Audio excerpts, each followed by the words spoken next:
Welcome back to Blurt It Out. What's up, everybody? How we doing?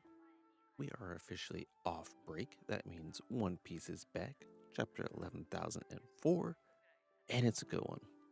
So we're going to talk about that a little bit, and then I'm going to talk about some anime stuff, just some stuff that I've been watching and catching up on since I've been binging a lot. Now, as always, there are going to be spoilers in both the chapter talk and the anime talk, so if you haven't read the latest chapter, if you haven't seen some of the anime, please check that out before you listen. And just so you know, you can find the other formats of the podcast down in the description below. Now, we ended off the last chapter with the Kuma punch. The punch that everyone was wondering, will it land, will it not land? Well, let me tell you, it landed, and it landed amazingly. Like, not only does Kuma land his punch, he actually ends up following through and sends Saturn flying. And while this is good for Kuma top 30 stocks, I think it's nice to look at Kuma as a strong figure portrayed to his bounty, or at least to his status as a pirate. Because we already knew Kuma was strong, but we really didn't have the physicals to match that strength. A lot of Kuma was his devil fruit and what he could do with that fruit. But here we're just getting raw strength. And because of his race being a buccaneer, that's just a natural element to him. So not only does he land a punch, but he sends Saturn flying through buildings. It's a strong punch. And I mean, the artwork, the paneling for it is amazing. Like, you get the slow-mo, the punch connecting to his face, and then you get the follow through. Kuma swinging his arm around, just knocking Saturn. There's blood everywhere.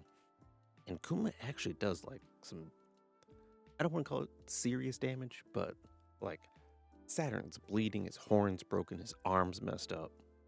Like, Kuma knocked him. And like in the midst of Kuma punching Saturn actually reveals that he initiated the self-destruct when they first took Kuma. So after the revolutionaries, like Sabo went to Mary Joy, they fought everybody and took Kuma out. Saturn actually triggered that self-destruct, but it didn't go off. So Saturn's sitting here like, how are you here right now? I should have destroyed you. And this is kind of what I was thinking about. I was like, I know it's going to come into play at some point. It turns out that Vegapunk actually just triggered Kuma's body to shut down completely. So he wouldn't blow up because he didn't want Kuma to be a bomb, but it would just turn off his body. So after Saturn's launched away and Kuma kind of takes a second, he actually starts kneeling. Like, it almost seems like he's running out of energy. But he still has enough to like pick up Bonnie and cradle her in his arms. Like, at this point, Kuma is just straight up operating on Kuma instinct. Like, the cyborg part of him technically should be shut down at this point. Even that being said, he's not talking, he's not acting like a human. He's still acting like a robot, but it's almost like the robot's actions, like the cyborg part of Kuma, is being influenced by his instincts. So like, no commands, no programs, no higher up levels of intricate coding are running him right now. It's like Kuma's running his own computer. And as Vegapunk's analyzing it, he's like, this goes beyond science. Because what I made you do, I still kept my word in the fact that once they activate that mechanism, you would no longer be operational. So he's like, even if you didn't explode, you should still not be moving. And he talks about Buccaneers having basically a different characteristic other than just like being physically strong. Now, they don't mention what the characteristic is, but they allude heavily to it being the reason why Kuma's acting the way he is. So it's not just that Kuma's operating on instinct, there is a special characteristic to Buccaneers that is allowing him to operate this way. What that could be, I'm not entirely sure, because it's very specific, right? Like, his lineage has special traits, but what kind of trait would allow you to keep your senses after being genetically modified?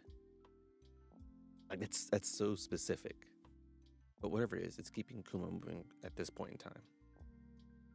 And it might be the thing that possibly saves him, brings him back. Because, like I said, I expected Kuma to kind of be destroyed. And it seems like they're working on some kind of way to save him. And like we get this really touching moment of Kuma hugging Bonnie, and Bonnie's like in her child form, and she's saying, doesn't matter what anybody calls you. They can call you a tyrant, they can call you evil. She knows how kind and cool her dad is. She knows who Kuma is. So she's like, forget all that. I know you. You're the greatest dad in the world. And all this time, Akuma's expressions doesn't change. He just looks almost like he did when he was at Thriller Bark, where no matter what was happening, he kind of kept that same stoic face, like the frown, the stare. That's kind of how he's looking right now. Honestly, I was expecting him to like crack a little bit of a smile after Bonnie said all that, but nah, nothing. So I'm wondering if he's like legitimately running out of steam here, and it's kind of the final hours. I don't know. I'm still on the fence about if he lives or dies. Of course, I want him to live, but I don't want him to be stuck as a mindless cyborg that's just operating on instinct. If he's gonna live, I want him to be the Kuma that we've seen in the flashback, the Kuma that we kind of got to know. All the while they're having that touching moment, we're getting panning shots, and two of them in particular are of Kizaru and Sentamaru. Now, they both seem happy about what's happened here, which is specifically odd for Kizaru. Kizaru is supposed to be on Saturn's side, and we know that he's a lot more affiliated with Kuma and Vegapunk than we initially thought, but eventually it seemed like he kind of just flipped completely to the world government. Although here it really seems like he's having conflicting thoughts about, fighting for Saturn or helping his quote unquote friends. Because we get the panel Kizaru saying it's over, isn't it? And it honestly, I don't know what he means by that. Is he saying it's over as in like the guise of him being like, pro justice is over? Is it his friendship that he had, with Kuma and Vegapunk being over? I think that one makes more sense because at the end of the chapter, Vegapunk's like, you have no heart at all. So I think it might just be. Actually, now that I think about it, it could also be related to the Buster Call. He could be stressed out, like, okay, so Gorosei just got punched. This is leagues and steps higher above punching a celestial dragon, which he was also there for. So he's like, okay, so he punched a Gorosei. Whatever's happening here is over. They're about to blow this island up. I already know it. It could be that. Now I think about it, I think that might have the most credence to it. And in this time, Saturn ends up making his way back to the battlefield, and he's still messed up. Like, he not only did he get launched far away, like I said earlier, his arm is messed up, his horn's messed up, but like, they're gone messed up. And he's like bleeding completely out of his face. Like, it's not just superficial damage, it looks like he actually took some damage. That being said, he simply just starts reforming. And like Sanji looks at it and says his body's regenerating. It it looks so much different because it's almost like the air around him is creating some kind of material that he can reform from. Because normally when you see regeneration, you see like his arm's gone. So you would see the tendons, like the bone grow out of the stump on his arm and make a new arm. Instead, it's like pieces of arm and horn are forming out of the air and just like linking together. So whatever regeneration this is, I think it has to do with like the shadow powers that kind of come with the Gorosei, or a possible Devil Fruit infusion. Saturn reforms his body and goes to attack Kuma because at this point Kuma can't move. Like I said, he pretty much exhausted all his energy, and he did everything he could just to pick up Bonnie. So like everything else is pretty much out of the case. But Sanji blocks that strike, and then we get Franky coming in, and Franky shoots a radical beam straight through Saturn. And this is kind of the difference I want to denote in the damage, because when he shoots the radical beam through Saturn, Saturn really doesn't seem all that affected by it. Like, obviously there's a hole in him and he regenerates that hole, but other than that, he has like no recoil, no like, at most it's just a shock that he shot a beam through him. So I think a lot of what gives Saturn his powers is devil fruit related, if I had to guess. Because just because the hockey punch did so much damage. I mean, of course, you've got Kuma's strength behind that, but still, I think hockey has a lot more to play, which means if we get some more hockey feats from Luffy, maybe, who, oddly enough, disappeared this chapter, we might see some more damage on Saturn. So the Rackle Beam does nothing, and Kizaru takes that opportunity to launch an attack. Basically, he's limiting on how, when he first saw Straw Hats in Tsubodi, it's a very similar situation. Someone high up the world government got punched last time being Celestial Dragon, this time being Gorosei. And he's there to clean up the mess. And he's like, you guys have gotten stronger, but let's see how strong you got. And he hits Frankie with a kick that I'm pretty sure is very similar to how he got rid of Rouge. Like, Rouge, he did like a back kick, but with Frankie, he just straight up kicked him in the face. But he sends him crashing through buildings and stuff. So I think Frankie might be out for a little bit. It's not going to put him down, but we might not see him for a couple chapters. We might see some other characters start fighting. And in that time, Vegapunk takes the opportunity to start moving Kuma away. So he has Atlas pick up Kuma, and they're trying to get him to Lab Strat. I really wonder what Vegapunk's plan is to do with Kuma's body, because at this point, you could see him trying to repair it, but I mean, it really feels like the main parts of Kuma are truly dead. Like, unless Vegapunk did something else and stored some kind of personality basis for Kuma somewhere else, I don't know. What are they going to do with him? Obviously, they don't want him to be, like, destroyed, but are they just going to have him, sit around somewhere? Especially if there's a Buster Call coming, they can't send him here. Then we go back to Kizaru talking about, basically, there's too many players on the board, and I think that means that there's too much going on here right now. And they go ahead and initiate a Buster Call. And this is what I was talking about earlier, but Vegapunk basically says Kizaru has no heart. And whether it's for the Buster Call or whether it's for how they're trying to treat Kuma, I think it hits a certain level because Kizaru mentions needing a darker pair of shades, which I take it to be he's about to start crying and he doesn't want people to be able to see through his glasses. And if that's the case, that really changes the way I see Kizaru as a character. Because for the most part, Kizaru has been portrayed as a character that just doesn't care, like, about anything. He's so laid back, so aloof, so basically out of it that nothing really affects him. The fact that this is going to get him to cry of all things, or like to show some kind of emotion that he would consider embarrassing himself, is a big character turn. And I feel like that's going to come into play because I don't think he's going to be able to eliminate any of his friends. He's not going to eliminate Sentomaru. He's not going to do it to Vegapunk. He's not going to do it to Kuma. But he's got Saturn back here. And if Saturn doesn't get the results he wants, he's always going to be the one that pays for it. So he's in a really tough spot. Ultimately, he's going to side with Saturn, but I want to see what happens when he tries to enact anything. And the chapter ends with Saturn basically doing a rundown of what Egghead has, which is a survivor of Ohara, a survivor of the Buccaneer race, God Nika, basically a bunch of things that they've been trying to hide and failed at completely. Like, if anything, this chapter is a really good example of the world government failing. Because you have, like, Kuma, who didn't even have a self-destruct, he's still fine. They were supposed to have control of him, but they don't. You have a survivor of Ohara, who wasn't supposed to exist. They tried to get rid of, still here. You have the god Nika, who they've been trying to hide for centuries and trying to eliminate for centuries, still here.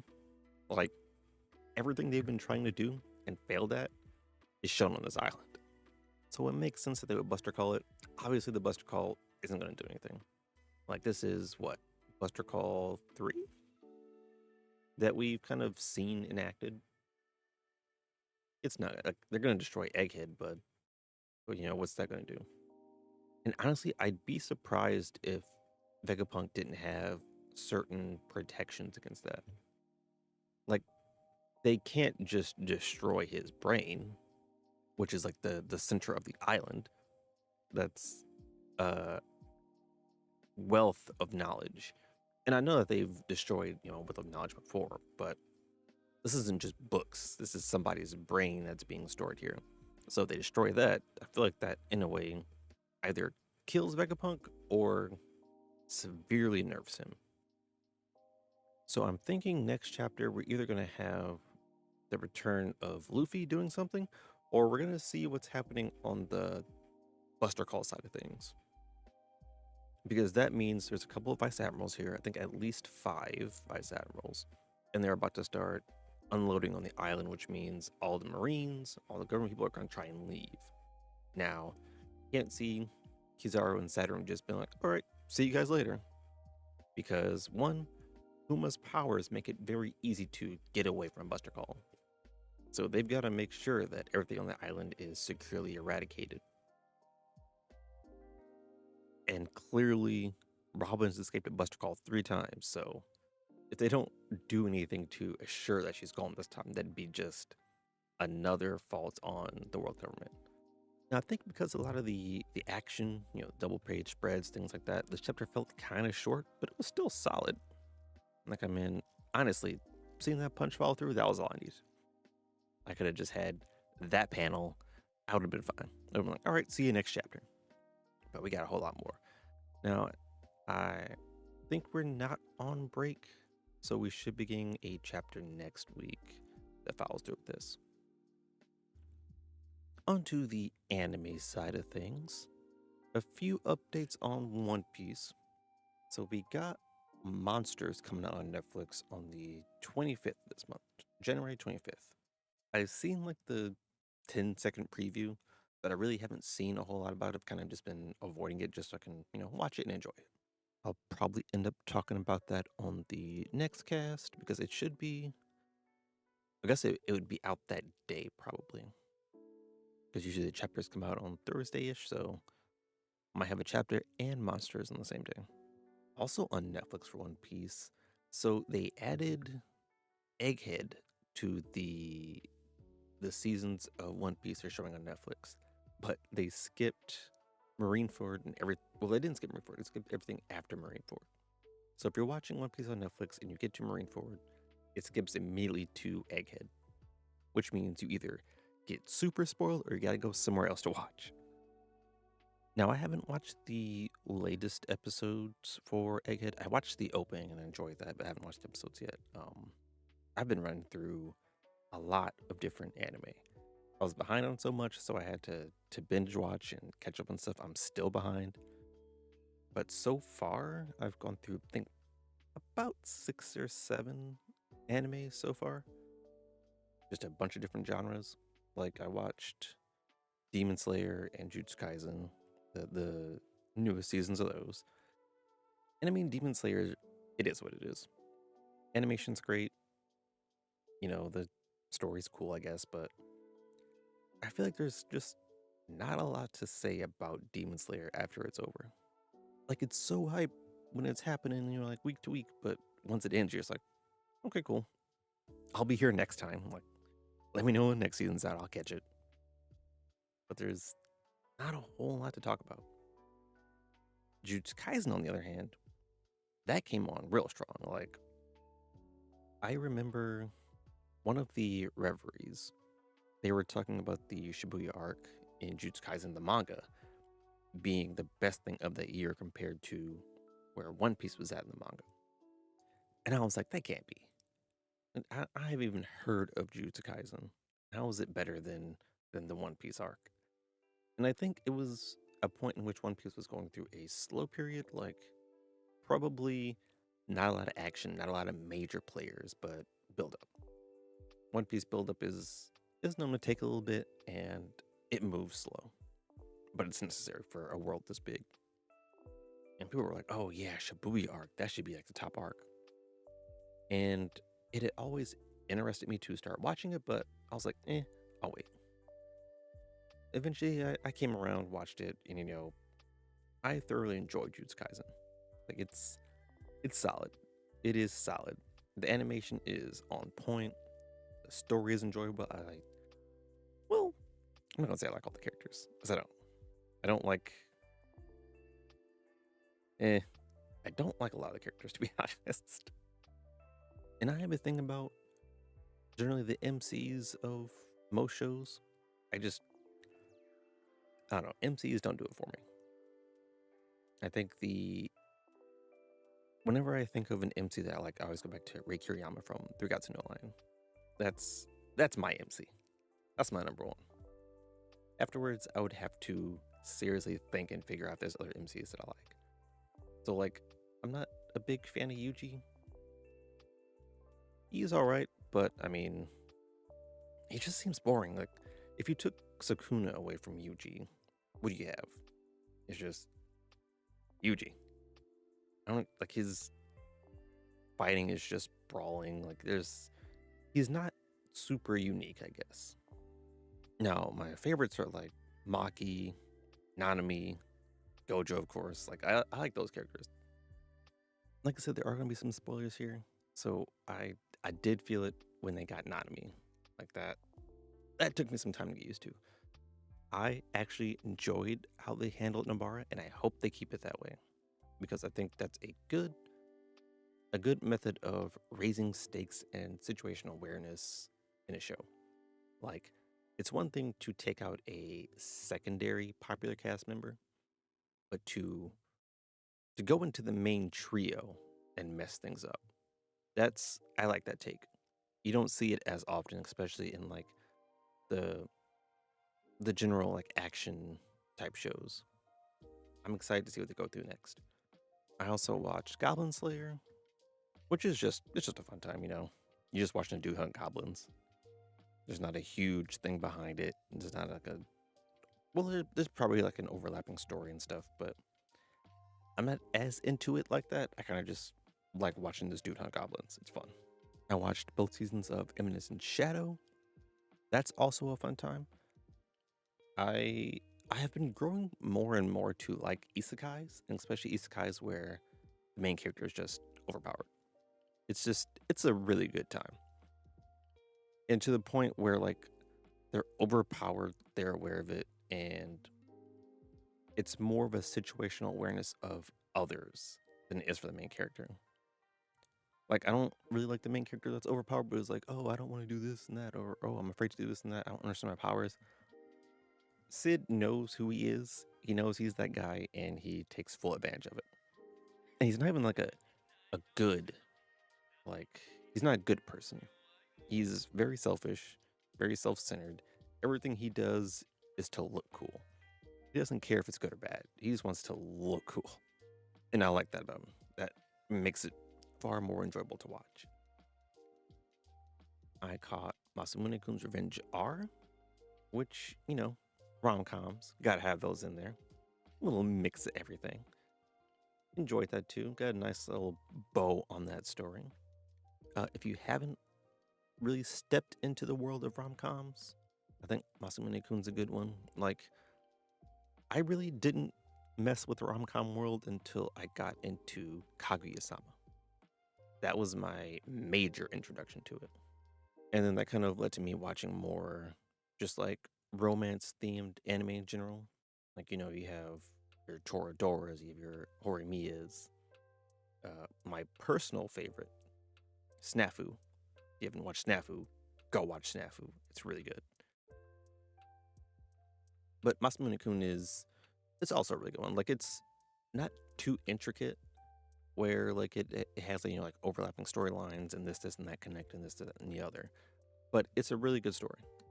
Fun characters, fun moments, just a good time. And I caught up to Spy Family, the second season. Now, this one I was late to. I pretty much watched all the other stuff before I did Spy Family. And boy, did I miss it. Like, there's something about Spy Family that's refreshing. Because at its heart, it's a family show.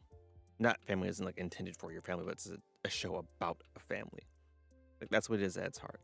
Now you have the hidden identities of all the family members, but that's kind of maybe not secondary. I'd say those two things kind of line up side by side.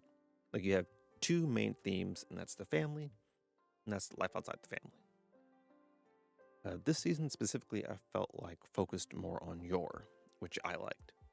Because last time it was almost like the hierarchy was Lloyd, Anya, Yor, as far as like the importance of storylines and how things carried out. This time I felt like it was Yor, Anya, Lloyd. And I mean, I like all three of those characters, so I don't really care whose story they focus on the most, but I like that they're, rotating it, giving everybody a chance. I also ended up watching a horror anime, Dark Gathering. Now, I don't really mess with the horror genre, and I don't really know that many horror anime in general. It passed me by while I was looking at some other anime, so I was like, you know what? I'll check it out. And it was genuinely creepy. Like, it's a show about, these three characters hunting spirits, trying to basically collect them all to make a army of strong spirits to fight another strong spirit. There's a whole backstory involved in that, but it's got like genuine creepy elements to it, which I don't see as often in anime. Even ones that are meant to like weird you out a little bit or kind of like scare you, creep you out a little bit. Like this one, I was like, oh man, that's unsettling. I still posit that the most unsettling thing is one of the trio. There's a girl called Aiko, who is the main character's like childhood friend, and she's kind of like the generic.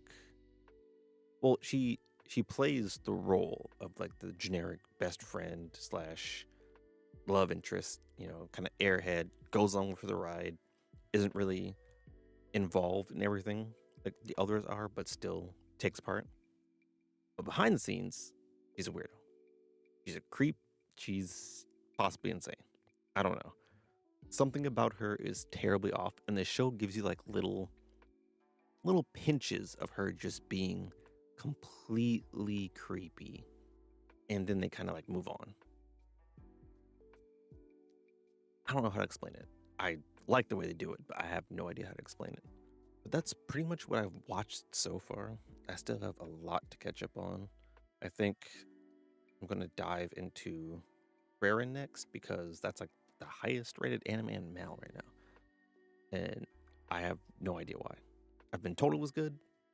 I don't really know what it's about, like what genre it is or anything like that, but if it's that highly ranked, then I gotta check it out to at least see, what it's talking about. I gotta finish Zom 100. I think there's like 3 episodes because they had that hiatus that I gotta catch up on. There are like seasonals this season that I gotta catch up on. Like I think there's some new rom coms. There's some new, like a lot of non-action anime. I feel like with Demon Slayer and Jujutsu Kaisen, all that kind of stuff kind of did their thing. Now it's the non-action side of things. Like we're gonna get more romance, more comedy, more slice of life, more isekai. That's kind of what this season feels like, and I'm all here for it. Of course, I would love recommendations if you guys have like anime that you think are just goated that I haven't seen yet. Let me know. I will catch you guys on the next cast. Bye.